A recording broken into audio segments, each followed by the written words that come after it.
Now, cast your minds back to 1984 and Ghostbusters. Dan Aykroyd, Bill Murray, Harold Ramis. A pretty funny film about ghosts and other malevolent spirits in New York. It was a financial blockbuster in its time, and a sequel was expected imminently. Well, in the movies, imminent is relative. Nightmare on Elm Street 5 is in production even before Nightmare on Elm Street 4 is opened in London. But Ghostbusters 2 has only just been completed. Mind you, it could have been and should have been made a couple of years ago.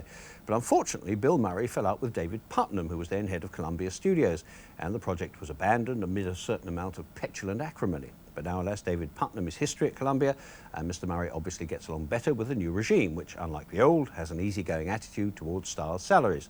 And so, at last, there is a Ghostbusters 2. Tom Brooke reports. The Ghostbusters are back again, shooting scenes in the same defunct fire station that served as their operational headquarters in the original movie. Boys, I've got it. The Ghostbusters Gift Boutique. T-shirts, sweatshirts, coffee mugs, beach towels, motor oil. These things. What is this thing? It's your basic prototype Slimazuka BB900. And the stars of the 1984 film are back too, including Dan Aykroyd and Bill Murray. They're being directed, once again, by Ivan Reitman. You ignorant, foul, disgusting blob! You miserable piece of slime! The original film was a blockbuster which earned more than £100 million at the box office. Making a sequel after such a big initial hit is quite a challenge. It's very tough to surprise an audience in a sequel. We had that going for us. I don't think anyone really anticipated what they were going to see in the first film. Well, that's probably the right answer he gave. You gave the right answer. That you can't really surprise people. I mean, once they've seen all the machinery and so forth, they sort of know what you're going to do, and that surprise is gone.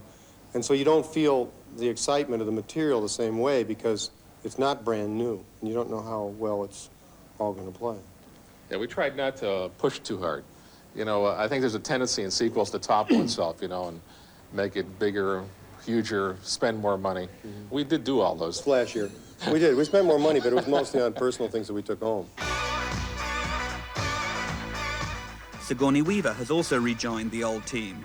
This time around, though, as a rather more experienced actress. We all are bringing a lot more, I hesitate to use the word maturity, I don't think it's appropriate, but we are all more experienced, and I think we also came into this with a feeling of how great it is to work with people we know well, that we already love. Who you gonna call?